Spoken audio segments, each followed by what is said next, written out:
Mara-ma-tana local level government is in the Halts district of Milne province.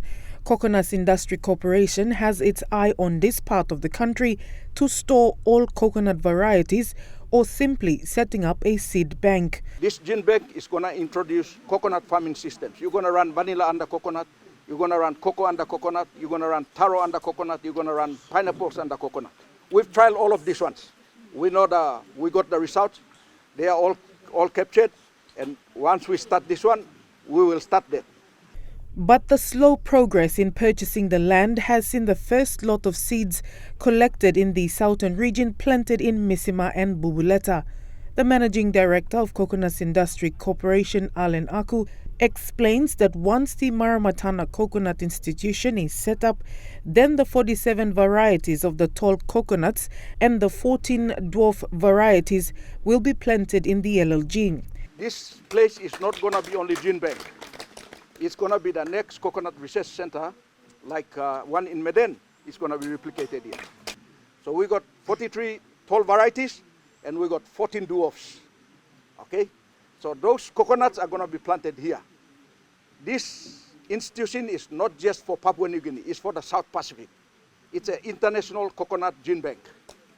Okay? There are 5 in the world and one is hosted, the South Pacific one is hosted by Papua New Guinea.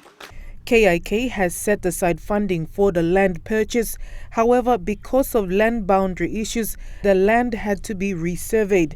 From the total of 227 hectares allocated, KIK is purchasing 120 hectares and the Mara-ma-tana LLG will own 107 hectares. This way, the LLG is able to make money from this agreement. We did that agreement because we want to help the Mara-ma-tana LLG to also create its own revenue. We've gone through 4 years of trying to get the titles correct because Mara-ma-tana didn't really have the title. So we wanted them to have a genuine title before we do the transfer. They have given the contract of sale. We've studied it. There are loopholes. So we corrected them and sent it back to them. It's now with them. As soon as they agree to the terms and conditions of the sale, we will go ahead then. The institution will replicate the Coconut Institute in Medang province. With the threat of the Bogia coconut syndrome, KIK made the decision to set up the research facility and seed bank in Milne Bay. Coconut varieties collected all over PNG will go through a quarantine process with Nakia before being planted in Milne Bay. The quarantine process is to prevent threats like the Bogia coconut syndrome, a plant disease that has killed hundreds of coconut in Medang. Milne Bay province, like East New Britain, has a long history of coconut plantations way before PNG's independence in the 1890s during colonial rule, and it is fitting to have a research facility in the province.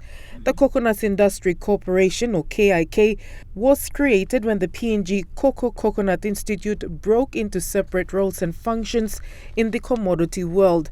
The agreement to set up the Coconut Institute in Mara-ma-tana was signed in 2016.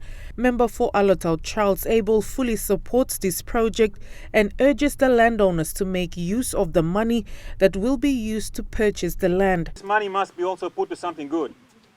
It's not good that the land is sold. We also want to hear what's going to happen to the money. And that money should go into something permanent.